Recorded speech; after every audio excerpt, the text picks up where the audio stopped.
I'm Alex. I'm Alex Warrell, the editor of Gamasutra.com.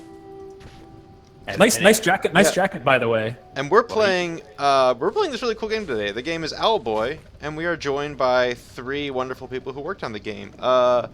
Enrique, Joe, and Simon, could you introduce yourselves and what you did on the game? All right.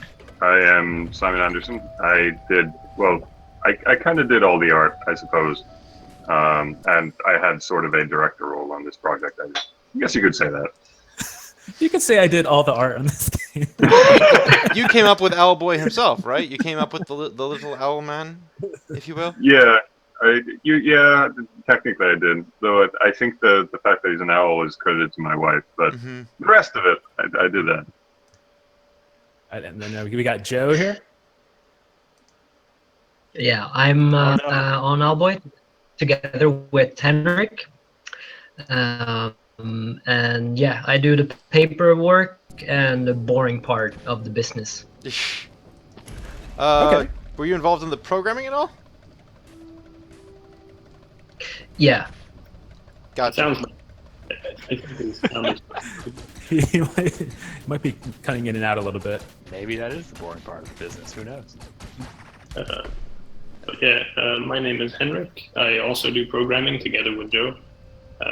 I do more of the hidden stuff that you can't see, and Joe does a lot of the more visible programming, like enemies and stuff. Nice. Thanks for joining us. Thank you. Thanks for joining us. Yeah. So, Simon, back to you. The game is so visually striking, and we actually ran an article just about the art of this game. Can you talk a little bit about how you came to the final aesthetic, like different art, like how you yeah, that's it. That's my question. How did you come to this? It's a pretty lengthy story, but I'll try to shorten down the main parts of it. I mean, we got an hour. Yeah. Yeah. Okay. I guess I can ramble a little bit. It feels strange to say this now because it's been so long, but it's difficult to remember that back then when we started, I think it was 2007, I hadn't even pitched this to Joe and Henrik yet. There wasn't much of a pixel industry left. Pixel art was this kind of outdated medium kind of thing. And this started the development started in what year? 2007. Okay. So it's been in nearly a decade, pretty much 9 years at this point. Yeah. And I mean, I'm Norwegian, and there literally wasn't an industry at that point. So I was doing game courses, and I was kind of thinking, how am I going to start video game development? Because starting a business on your own was kind of unheard of. So I was just doing hobby projects. One of them was a little RPG thing with some friends of mine, Adrian Bauer, Jonathan Gear, and our programmer at the time, Blake Edwards.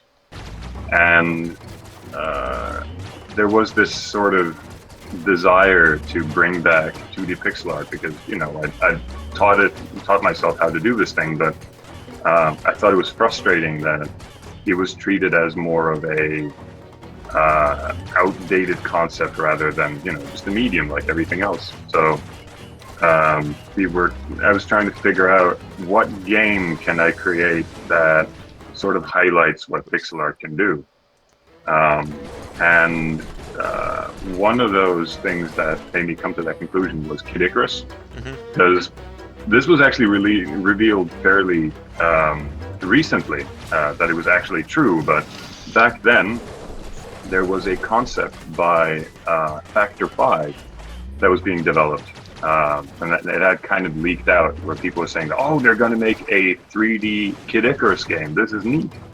But just a ton of discussions about how can you do flying in 3D space while you're jumping on the ground and doing platforming, or that kind of thing.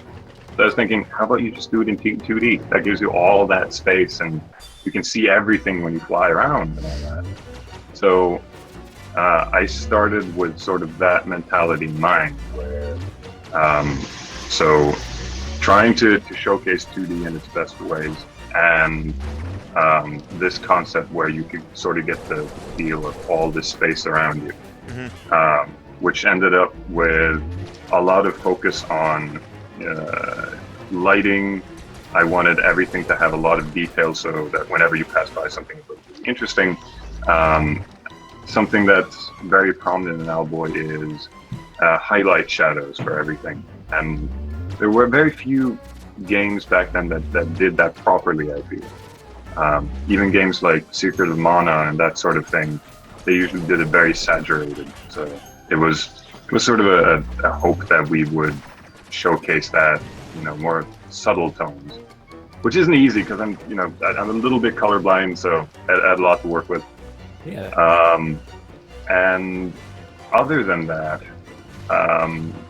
as we kind of continued development, there were a lot of games that were really showcasing interesting character design. So you had games like Wind Waker, which showcased a lot of very strong silhouettes and a lot of good shape language. And the old Capcom games, which were a lot about having character traits that you could kind of read on a whim, which I felt like was getting sort of into a lost art. So whenever you look at things within Owlboy, I felt like every character you have to be able to read something about them immediately, and then you can kind of iterate. And every single character was meant to have a very recognizable shape. So Getty here on the screen, he has kind of a oblong cucumber head. And Otis has these very prominent ears, which were supposed to be visible at all times, so you can be very expressive and you can beam a lot from that. And then it sort of just mutated into this giant beast of art assets, I suppose. Yeah. So Henrik and Joe, when Simon is showing you what he needs from like a pixel art standpoint, was it challenging on the programming side to meet the demands, the expectations of your artist? Well, yes. I mean, I started when I started working on Owlboy, I almost didn't know how to do any kind of programming at all. But I was enthusiastic about the project that I kind of just taught myself. I mean, on going to school for 3 years to learn programming, but I never really learned anything at school. So I was self-taught when I actually started to, look into XNA, which Owlboy was using it, and after a while it kind of became second nature. I mean, we've been working with the engines for so long that most likely we know everything about it at this point. I suppose I could mention that one of the reasons we ended up doing things the way we did was because we started using XNA. Yeah. And that, that was a great choice. We could talk about that in a minute. Yeah. But I should mention real quick that the thing about XNA was that back then it couldn't do tile sets, which was what every pixel artist did. So we had to make stuff in like texture little flakes, so we made them in like big chunks of assets, and we had to use as few of them as possible to conserve memory, and that's part of the reason it ended up looking the way we did and why we had to program the way we did, because if we had used just standard tile sets, I think we would have made a very different game.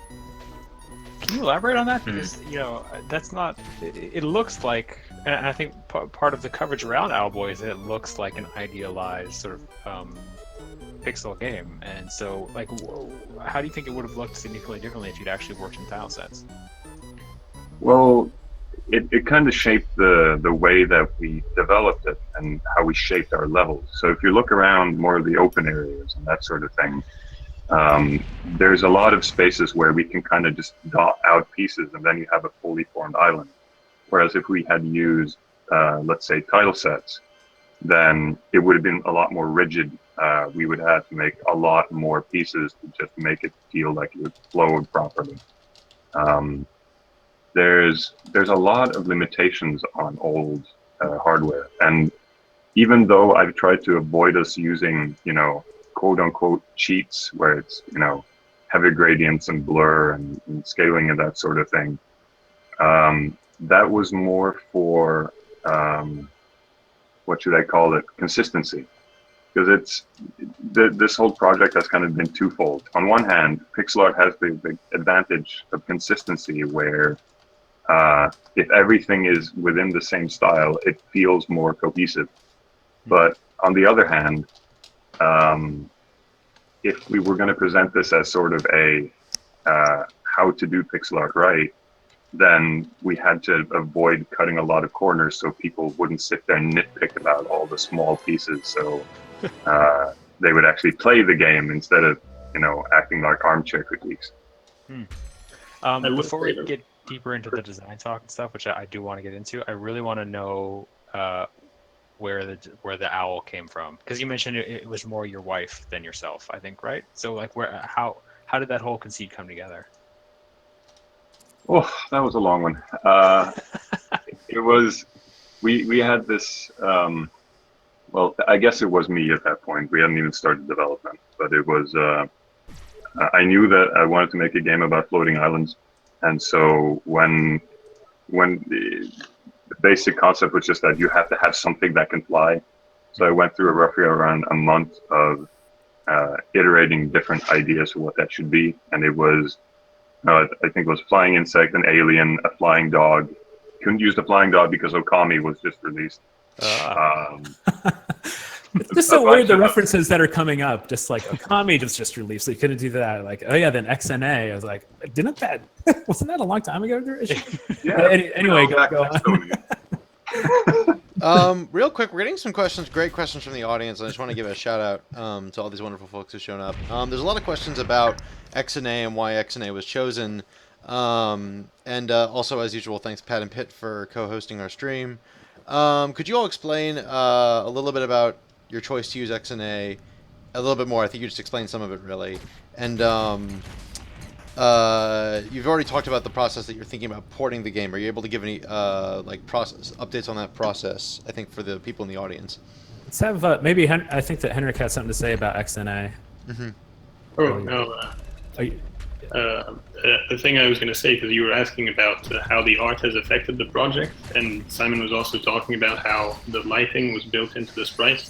I just wanted to mention that when a bullet gets reflected off of an enemy in Owlboy, we have this sort of reflect effect where you get a light streak through it, and that light streak sort of curves around the sprite as if the sprite is 3D. And the reason we can do that is because Simon's lighting is so consistent in the sprites that the sprite can double as like a normal map, if you're aware of what a normal map does. Mm-hmm. So because the top left side is always, I think, blue, and the bottom right is always a different sheen. So we can shift the lighting effect wow. So that everything looks 3D without us really having to do any work. I think... Yeah, no, that was really freaking neat. I remember you showing me that. I was like, holy shit, how could you do that? Like, oh yeah, no, your texture work is basically a normal map. What? But I suppose I can start out with just why it was chosen, and then either Joe or Henrik can pick up on why we stuck to it. So originally, the reason we picked XNA was because it was this brilliant new thing. I mean, a programming language, kind of something to make games in that was pushed by Microsoft, and you could instantly get it on consoles. That was completely new, big revolutionary thing. It was really good for making games. Like, yeah, of course we're doing this, which of course came with its own set of problems, but at the same time, if you think back then, all the big engines that were made back then they're now like staples of the industry. Let's say something like Unity, or even something like GameMaker. Unity was very, very bad at 2D games back then, and just simply did not do what we needed to do. And it was only recently that other media had sort of ended up catching up. Now we did have to, write a lot of custom stuff to make it work, but it seemed like the benefits sort of wrote themselves at the very start. Yeah. So Do you guys want to pick up on that? Yeah, I guess I think it's worth saying that today we probably wouldn't, like, we probably would have switched from XNA a few years back if we had felt like we had a choice. So yeah, it's not been great, I guess. I mean, XNA, and I'm a bit of a layman in this field, but I think XNA has been depreciated, right? Like it's sort of been phased out. Yeah. Oh yeah. Yeah. You just worked with monogame then? It's like, or how did you deal with like it having no more support for XNA? It's even though it's deprecated, it still works, and that's good. And there's as you say, like monogame exists, and it's possible to port to that if we need something that's more supported in modern. But we figured by the time that the game was stable enough that we were considering porting to anything else, we felt like we would be destabilizing the game by porting to something new, and that's the main reason why we've stuck with it. So I'd love to start. I want to be I don't want to jump into the idea of like talking about this game's development like you were trapped in a bunker and you're just emerging into the world after 9 years and they're just like what happened, what's going on. It's not that far off. I understand you've been active in game development. You've actually made a different game besides this back in 2013, Savant, I think. But now that you are wrapped up with this project and you have all the trials and tribulations of working in XNA behind you, what would you work with next? Like after everything you've learned here, like what are you excited to do in the future? Well, the thing is, we're still trying to figure that out ourselves. Not so much that we don't have ideas. I mean, I think every interview we've had is basically saying the same thing. We have like 20 ideas that we want to do, but it's more what is wise right off the bat. Because I mean, personally, I just want to get back in and do more stuff because I feel like I love making games. But at the same time, there's no denying that we have been sitting with this. I mean, Joe and Henrik have been with me on this journey now for, I think it's 6, maybe 7 years now. And I was in a very rough spot in some periods of this development, to the point where it's just not healthy. And I think the wise thing to do is heal a little bit. And it's also going to be interesting to see how people perceive us. I don't really want our development to be dictated by what people expect us to do next, because I mean, if we want to make a game that's all about punching people in the face, then that's what we're going to do. But at the same time, I feel like it just comes down to what our state of mind is going to be. If we just want to do something quick and goofy and dumb, then that's what we're going to do. I don't think we're going to jump into, Owlboy 2 right away. Right. Owlboy 2 in XNA. Owlboy 2, Owlboy harder. Yeah. So, question kind of for all of you. Maybe I'll just throw it to Joe. Which, by the way, we were talking before the stream. Joe, can you comment real quick on the Owlboy merch that is on your head? Is that available to Owlboy fans? Is it mass produced? No, only to us. It's in-house produced because Simon's wife is actually she sews stuff, and she's been doing that for years. And whenever inventions and stuff, we brought these little like stuffed toys with us, which is the Gawks, which is an enemy in Owlboy, the first ones you meet, the slimy eyeball floaty things. And yeah, I love those guys. So whenever we've gone to a convention and stuff, he's made a couple of them that we like give away. But right now we're of course planning to maybe make some more stuff, hopefully. Well, So not available yet in the collector's edition, but maybe at some point. So let's like, just say that there's a lot of stuff on the way, but we're not allowed to talk about it just yet. So that's all I'm gonna say. it's going to be Yeah. how many years until we hear about it? Oh, I can actually mention this now. Actually, because it went live yesterday and I completely forgot. So I mean, we got T-shirts and things available now, but we just started our fan forge over at We Love Fine. So if there's some people watching this and they're fans and they want to draw art, they can actually join in and make merch. So that just launched. I completely forgot. Nice. Awesome, Nice. very good. So, back to my my real question. That is not about hats. So Simon had talked about things in your life, and this a lot can happen. I think of what happened in my own life over the past 9 years. Things like a little different now, than they were back then, and over the course of time. And I know that you're not all haven't been working on this for like 9 years straight, but can you comment on when you're working on with a small team on a project like this? The effect that things that happen in your life might have on the creative process. What do you do in the low times when things just seem dire? How do you keep going productivity and creative wise? I think this will be different for all of us. I think we'll just have someone start out and then maybe We'll go who right wants down the to line. Yeah. How about Joe, since we were talking about hats a minute ago? Yeah, for my part, yeah, there was a bunch of low moments, but at the same time, it's working with D-pad and the team has been a source of true happiness for me.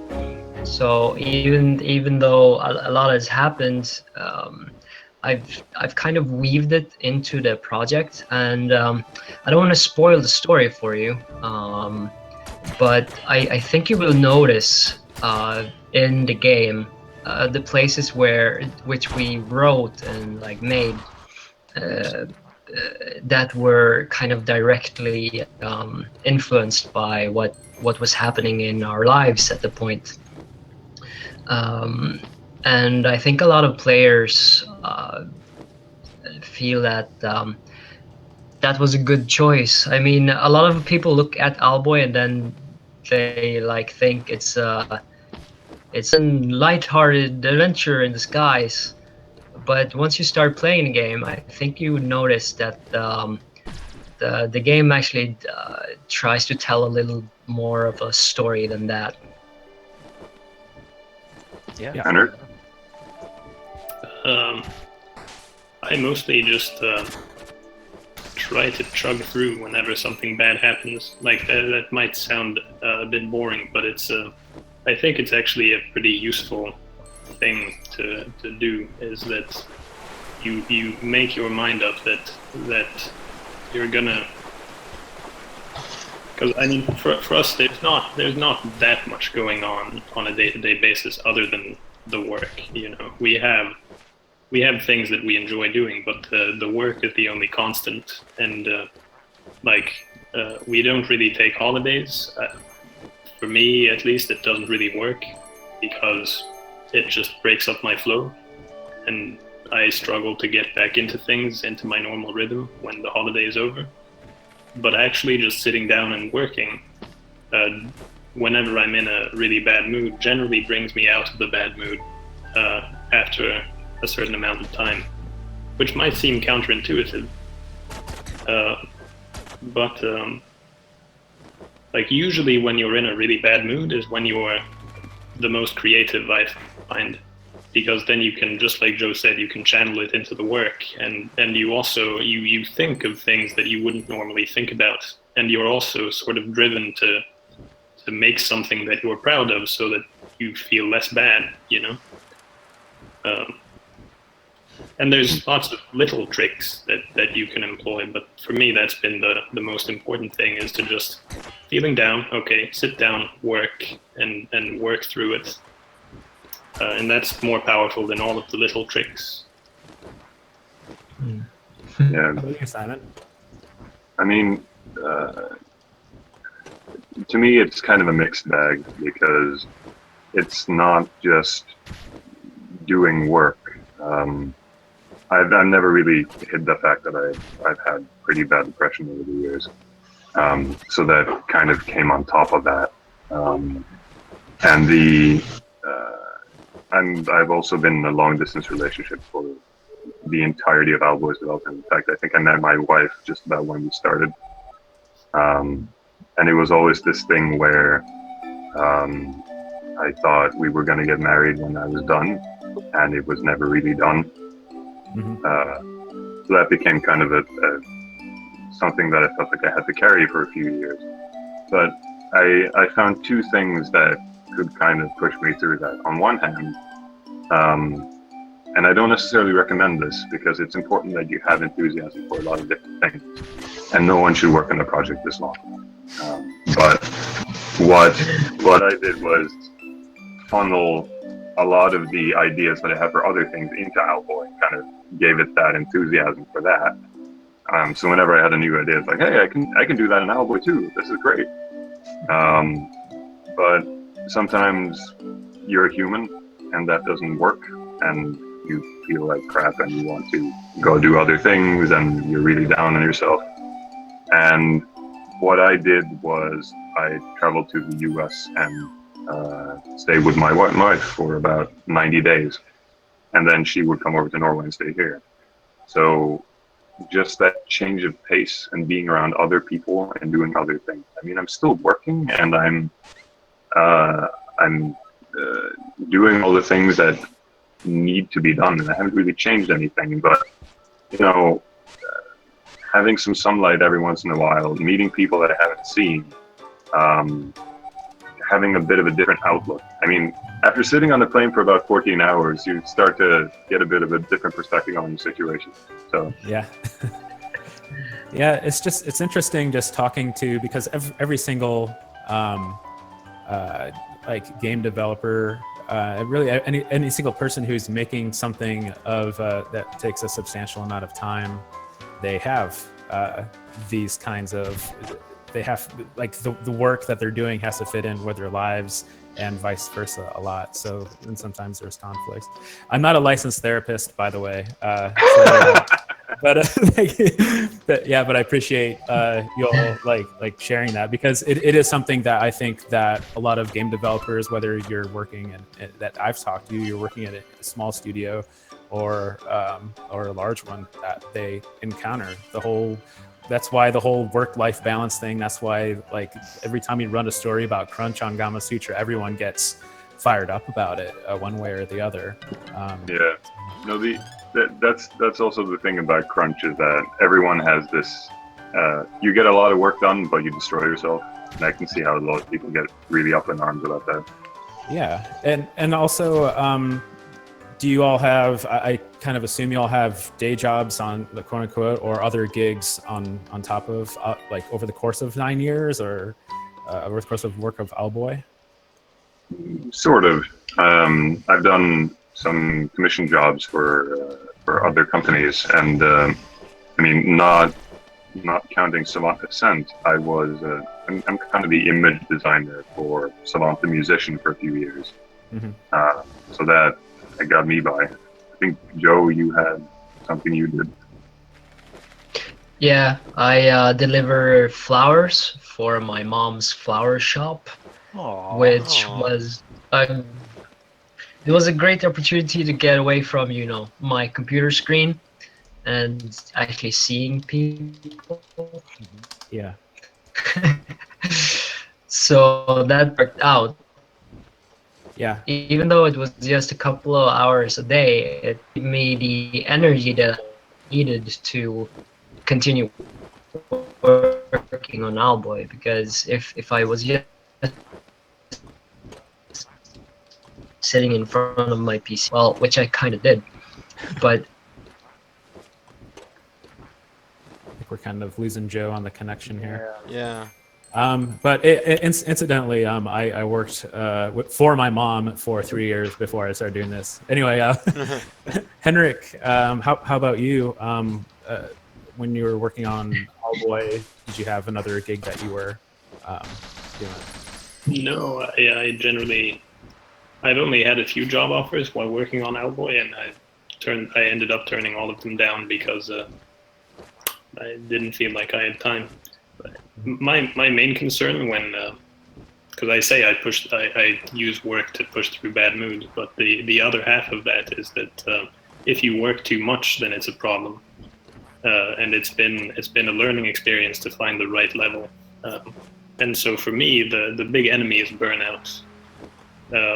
And whenever I've thought about taking another job, it would either mean, stopping Owlboy work for a while, or it's meant risking burnout.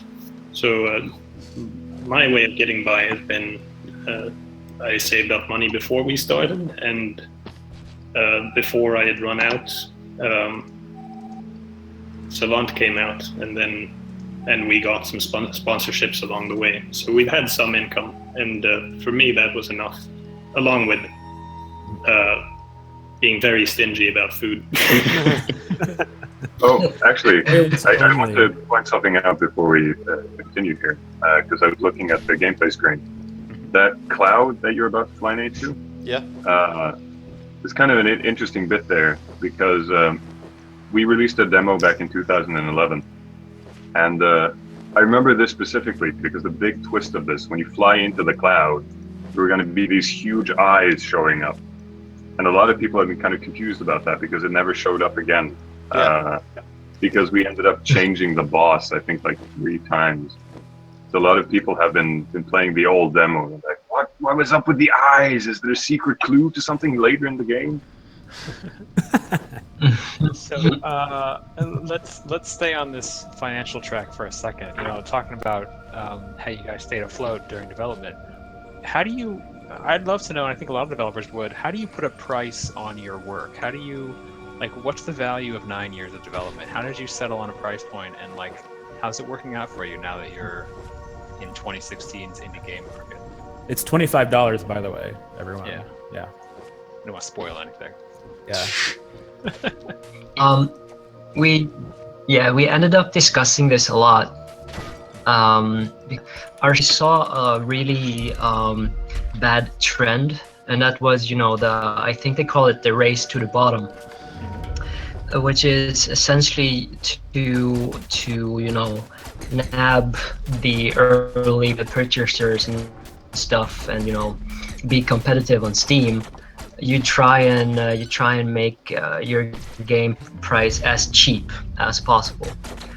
The thing is, that has kind of ruined Steam and a lot of gaming in general, I feel, because it's so many people pick up games like they're candy these days, and I wanted to set Owlboy at a price point where people that are actually interested in a game like this would feel made a good purchase.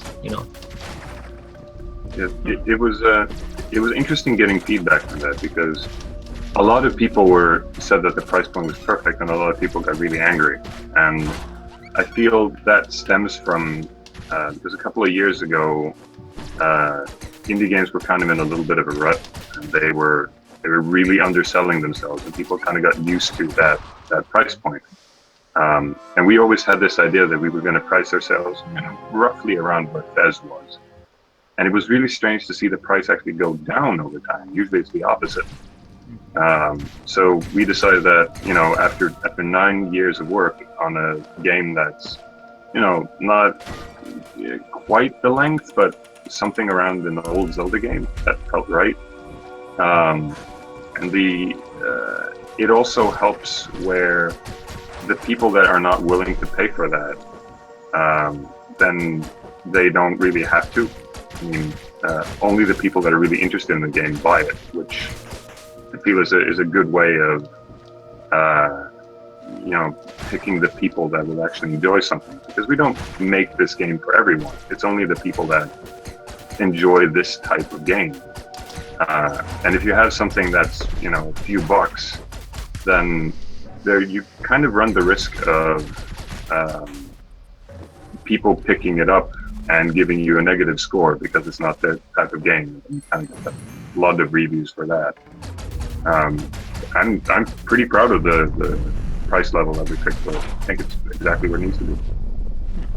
That's so interesting. Do you think that a higher price point actually serves as a way as a filter on things like Steam reviews and stuff, because only the people that buy it are going are you implying basically that the lower a game's price is, the more likely people are to buy it on a whim, not enjoy it, and then perhaps express their disappointment in a Steam review or on Twitter or something like that?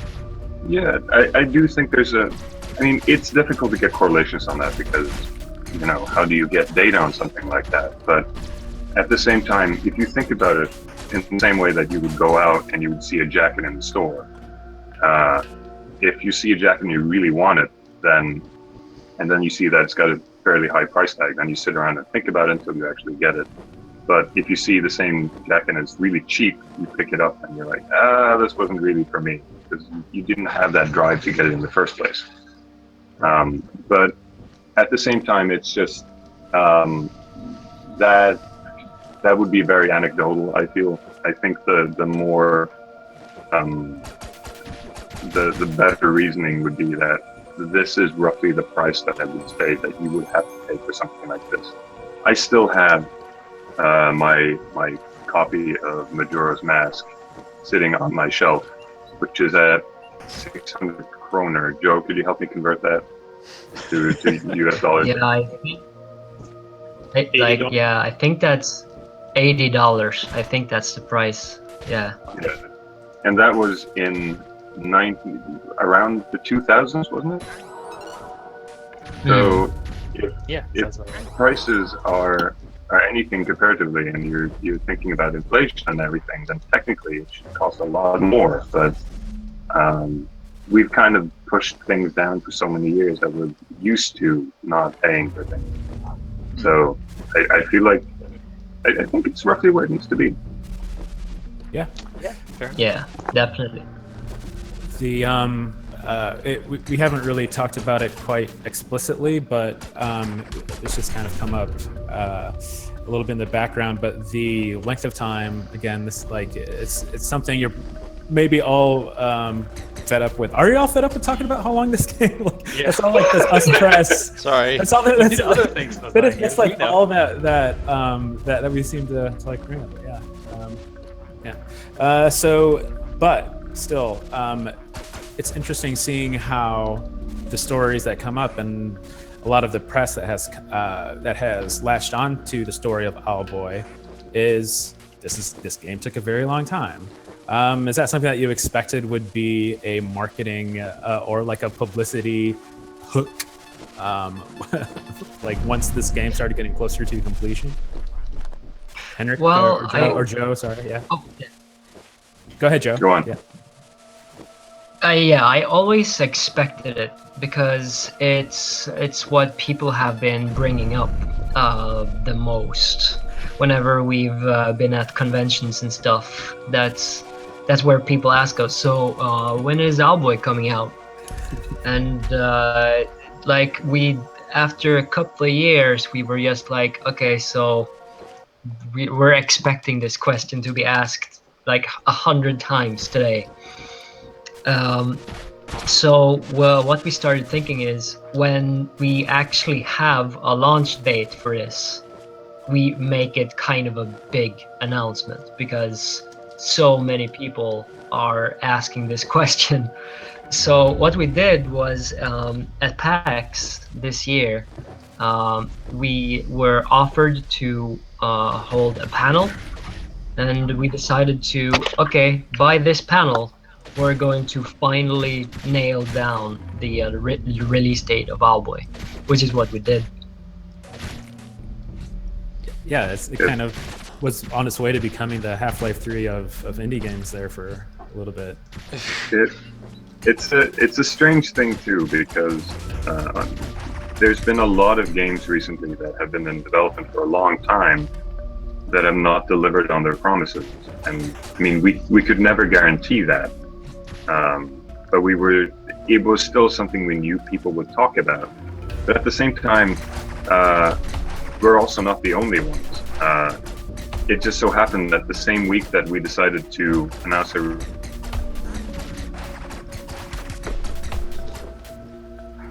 think we lost. Yeah. Unless Simon's thinking right now. I will say though, in case he doesn't come back, that I think having a long development cycle for an indie game and a pixel-based game like this is not as. When you think of a game like Duke Nukem Forever or what have you, when you hear long development cycle, development hell, you think, like the graphics are going to be outdated, the technology will be outdated, everything will be outdated, and it's going to be bad. It's going to be a problem, And for their teams, the struggle is going to be remake, iterate, reiterate. Whereas for us, that hasn't really been the case. We've been iterating a lot and redesigning a lot, but the fact is, when you make a game like this, because the art style is timeless and the technology is timeless, you can sort of have the same goal for 10 years and still end up in a good place. What was good in this genre 10 years ago is roughly the same that's good now. Yeah. And that makes things a lot easier for a project like ours. Yeah. That's really interesting because Yeah. a lot of game developers fret over, okay, this game might take like 2 or 3 years to make. Are people still gonna like 2D platformers? And I hear that, and I kind of think, well, it's almost like if the game has its own style and personality, then 2 or 3 years or 9 years. It won't necessarily matter. Although, like, I'm not saying that a game can't, that it's just almost like, don't worry about the market 3 years from now. Try to make a good game, which is the most basic, least helpful advice that I could throw out there. But yeah, for a lot of games, I just hear a lot of developers fretting about that. If the game they're thinking of right now is going to be relevant when it's released. Yeah, and that's exactly what happened. Like, a minor concern of mine was that somebody would come along and just make a game like Owlboy in a couple of years, because that could have happened at any point. The thing is, we tried to make Owlboy something more than just a platformer. We tried to tell kind of a deeper story, which I think a lot of indie games, especially when they focus on gameplay, kind of drop from their game. And I'm so happy we did, because when I started working on Owlboy, I wasn't prepared to write a story at all. I couldn't write. But over the course of the years, we just learned how to. So I quickly glanced at chat a second ago, and you know what I noticed, other than a lot of excitement for you guys, your success, and your hair, is that you have given a lot of developers, I think, some hope. Managing to pull this off. Like a lot of game teams don't survive. They don't survive their first project. They never release. They run into trouble. They give up. So I think what a lot of people are taking from the release of Owlboy is, the implicit message is don't give up. finish your project, finish your dream, or whatever. But like, let's be real. Like, what advice would you give fellow game developers after 9 years on this project? Like, what did you learn? What mistakes could other people potentially avoid? Don't do it is probably the hardest thing we can tell anyone. The thing is, even though we've had a lot of hard times, we've always been pretty privileged. Hi, Simon. I mean, my mom. Coming back. No, Simon. So my mom and my dad have been huge supporters of our team, and we were allowed to stay there for free for many years. We made an office in their home, and we had what we needed to continue making the project. We weren't like the team that we had was enough to make exactly the game that we wanted to make. So if you're going to make a game like this, make sure that you have a proper team and people who are willing to work on it for, like make it a part of their lives, even though it might have made us a little bit insane, but at least now we're at the end of it, so that feels pretty good, even though it's been quite a ride. How about you, Henrik? I'm not sure. Like Simon often says, when we're asked this question, he often says, "Don't take advice from us." Yeah. And Let's make that clear, though. Yeah, don't take advice from the Owlboy team. Like, I'm not sure that it's a good example of anything. Like, it's not been the most pain-free development cycle, and There's a fish with a top hat. it is precisely that. Oh, yeah. Sure. Just had to point That that out. Sorry. That used to be our save system. You would talk to the fish with the top hat, and he would let you save your game. Yeah, Now we the lore for that guy is so amazing. Oh my god. Is that a spoiler? A lot of our audience is very concerned with not wanting to spoil the game today, so we might Don't want to hold that spoil off. any lore. Oh, no. Yeah. No, his backstory is actually really interesting. It's just that we never got it into the game because we removed the same system. I'm so disappointed it's not in the game. What's his backstory, if you don't mind? If it's Yeah, let's hear it Yeah. on the record. Let's just say we did the reverse of what goldfish do, and instead of having a very short memory, they have an amazing one, and they're telepathic. So they can all share the memory of what's happened to you, so that's why they can save the game. Oh, that's really cool. I like that. And then what if you had an elephant that had a really bad memory? Oh! And they New were game idea. I was gonna say, I mean, I think it's always a success. Indies have a great. They get celebrated when they do something about this. I love how that's just an example of how you all have made so many interactions in this game make sense in a very, very straightforward way. I was telling Alex before we started that there's a interaction earlier in the game where you find that key that is the or you find a way to open a door where it's like a screw in the ground. So you have to, in order to use it, you have to like just smack the screw in the right direction. And I thought, wow, like this is such a great way of combining just like how people understand physics and things that they like ordinary interactions they have with this very gamey fake interaction.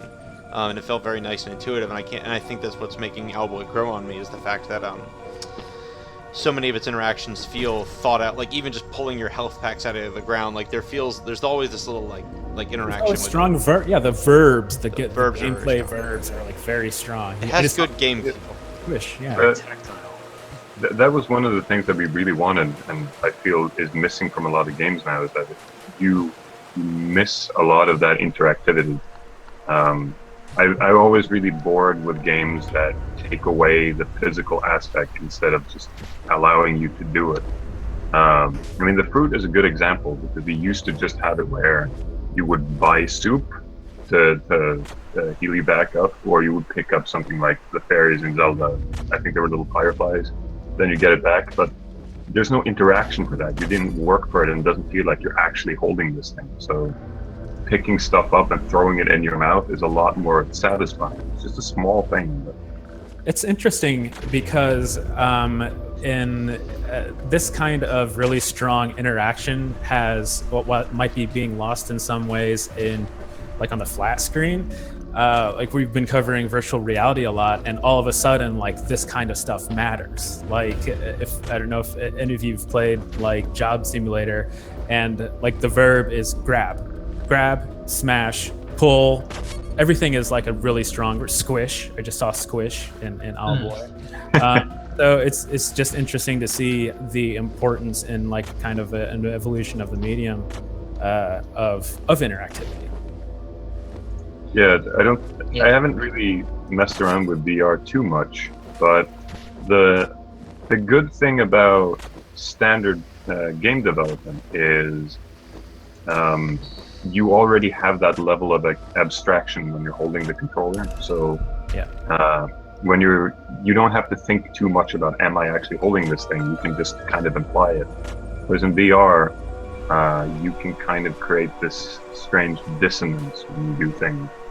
And I think that's the main barrier. I would love to do something in VR, but I think I would be very frustrated with, I actually want to feel like I'm dragging something up from the ground. And Yeah. you would have to apply so many things to make that work. Yeah. But while you were away in disconnection land, Alex had actually asked a question. What was it? Just like a broad general advice. Yeah, well, for the. Yeah, so it was, you guys, a couple of games are launching this year that took a long time, I think of The Last Guardian, I think of Owlboy. I think you guys, as we mentioned that we saw in chat, like your ability to release this game gives a lot of fellow developers hope, and inspires them to persevere.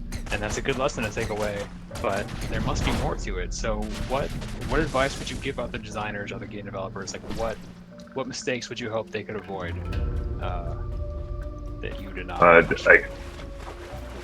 I suppose I should say what Henrik said that I usually say. I don't take advice from us. Good advice. Because you know your situation better than we do.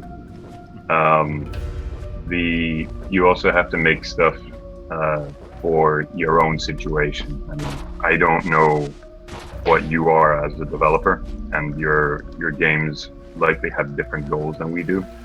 The important thing is just you have to actually care about what you're doing. And that doesn't necessarily mean, that every game you make has to be, your dream game. But even if you're making something small and dumb, you still have to feel like, I really want to make this thing. This is exciting. Let's put things into it, because frankly, that's what's going to get you through development. You can read about business and how to run a company and all of that. That's all very useful stuff, but it's that enthusiasm that's going to force you to do that. If you don't care about learning code, if you don't care about making this game enough that you're going to learn how to do paperwork, then you're just not going to do it. So if you feel kind of a burn for making something, you're sitting there thinking, I want to make this, I don't know, mobile game about flinging pigeons, and this is really fun, and this is what I want to do for the next year or two, because it's likely going to take a lot longer than you think, then that is great. But if you're sort of sitting there going, might make something, I guess, then maybe think a bit more. But again, no advice. Yeah, no. The bird flinging genre though is pretty saturated. I just want to viewers.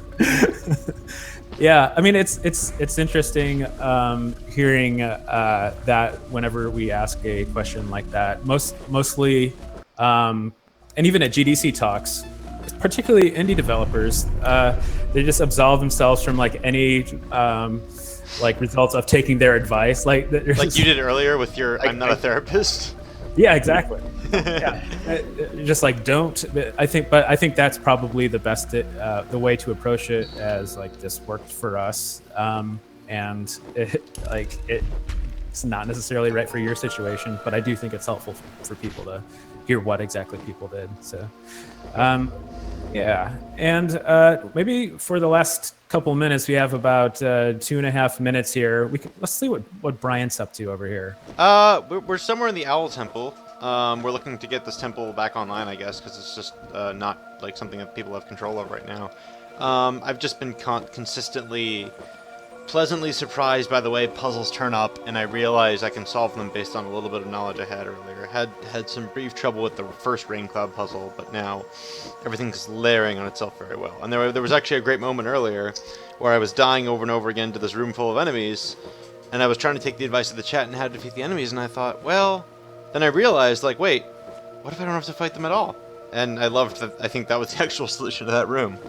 I like how I could just look. I could just watch the flapping. Just the flapping. Yeah, so wait, I never got the answer. Why an owl? Why did your wife say you should make this an owl boy? Oh yeah, that's my computer ran out of memory and crashed, so I didn't get to answer that one. This is kind of fun. This guy's just looking at me right here. Sorry, go on.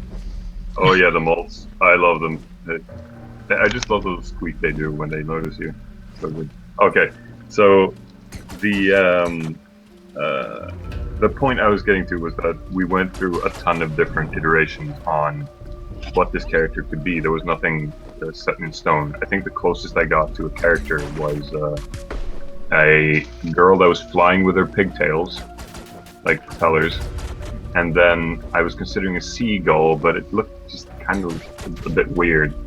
And then my wife pitched that, how about it's just an owl? And everything that I've been thinking about at that point sort of made sense. Because if you think about all the themes in the game, they have a slight connection to stereotypical ideas of owls. You know, they're seen as being wise. You always think of, you know, old universities and everything, so there had to be kind of a teacher-student kind of relationship. The fact that if you're wise, you have a lot of responsibilities for your own character. I think all the major characters in the game, yeah, pretty much all of them were sketched that one night. So Ezio, Otis, Geddy, Mandolin, Buccaneri, all of these characters just came straight out of that idea that, oh crap, we can just do owls. It just makes so much sense. So I like that quote. Oh crap, we can just do owls. So which character is the one that can turn its head 180 degrees around and look at you? So what? Am I crazy? Don't owls do that thing where they turn their head all the way around? Is that? Oh yeah, actually, I've been thinking about this for years, that the second this game releases, someone's going to do that. Someone's going to draw Otis, like, do the whole Exorcist bit. And I was so happy when someone did it. Like, I have a whole folder of people just drawing Otis doing the whole thing. It's so good. I love it. Real quick, I just want to pull a question from the chat before we go. C. Vivian asks how you all think of, because this game is being speedrun by now. The speedrunning community is taking it up in their grasp. Under their wings. Under their wings. And how do you feel they're like starting to sort of try and decompile the code to try and figure out like how to get through the fastest, I guess?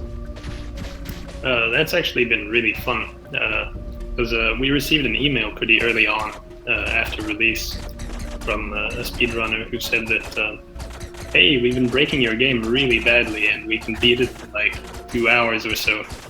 I'm writing this email because I really enjoy all the things that you can break and sort of all the ways that you can skip content, and I really want you to not remove it.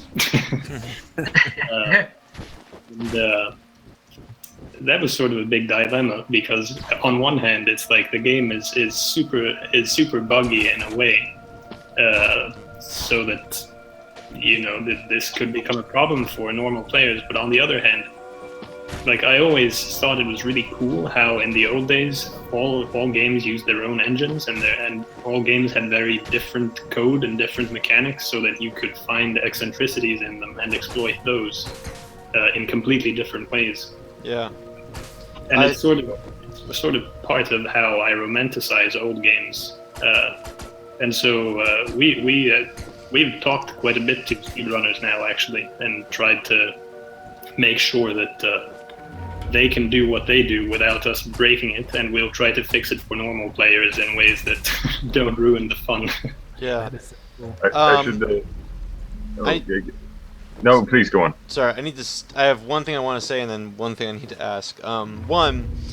Adrian Bauer joined us in the chat. He's did level design for you all. Thanks for coming by, Adrian. I just Right at the end. Right at the end. Yeah. Second question. How do I get past this area? Where, like, I don't know what I'm doing right now. The plant wants water, so if you get a jug and gather some water, then. Thank you. Yeah.